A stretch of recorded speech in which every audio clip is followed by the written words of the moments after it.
नरेंद्र मोदी सुवाली। मी आज कलकत्त्यामध्ये होतो। देवेंद्र फडणवीस साहेब, आम्ही एकनाथ शिंदे साहेब, सुनीत्रा पवार मॅडम आणि सर्व अनेक देशातले मुख्यमंत्री, उपमुख्यमंत्री, एनडीएचे सगळे नेते उपस्थित होते। आणि त्या ठिकाणी ज्या एका मंत्र्यांनी शपथ घेतली ती दिलीप हो, त्यांनी मला हात मिळवला। ते म्हणाले की बांगला फारच आहे चांगला।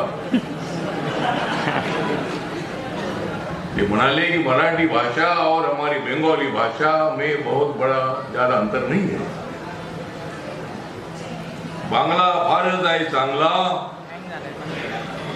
असं म्हणाले मंत्री दिलीप हो। आणि कोलकात्यामध्ये पाहिला मी बीजेपीचा लोगो आणि ममता दीदींवरचा रोग। तर आज या ठिकाणी अत्यंत चांगला कार्यक्रम। हाजी अराफत शेख माझे चांगले अत्यंत जवळचे मित्र आहेत आणि त्यांनी हा सगळे रिक्षा टॅक्सीवाले जे आहेत त्यांना मराठी तर शिकवलंच पाहिजे, पण ही गोष्ट लक्षात ठेवली पाहिजे की त्याला मराठी आलं पाहिजे। पण त्या ठिकाणी हिंदी भाषिक एखादा पॅसेंजर आला तर त्याच्यासोबत कसं मराठी बोलायचं? मराठी आलं पाहिजे तुम्हाला। मराठी आप सबको पढ़ना ही है, लेकिन मुंबई अपने देश की आर्थिक राजधानी है। यहाँ 60% लोग नॉन मराठी में रहते हैं। मराठी का जरूर हमें अभिमान है और यहाँ जिन बच्चों का जन्म हुआ है 80% लोग मराठी बोलते हैं। आप मराठी नहीं है, आप यूपी में कौन सा जिला है आपका? या माझ्या श्रमिक कष्टकरी मुंबईची सेवा करणाऱ्या टॅक्सी रिक्षा चालकांना त्या ठिकाणी खटाव समिती असेल, राखीव समिती असेल, या सगळ्यात न्याय देण्यासाठी जर प्रतापजी कोणी उभं राहत असेल तर त्यांच्या न्यायासाठी लढणारा मुंबईत आणि महाराष्ट्रातलं उमद एकमेव नेतृत्व म्हणजे हाजी अराफत शेख है। हे मला सांगतो। और इसके लिए हाजी भाई आज से आपका नाम मैंने बदल दिया। आपने इतने लोगों का नाम लिया, ये सम्राट वो सम्राट,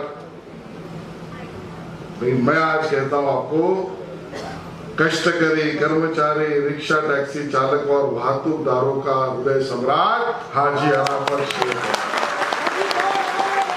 हाजी योग्य अशा प्रकारची दिशा देण्याचं काम परिवहन मंत्री म्हणून करतायत।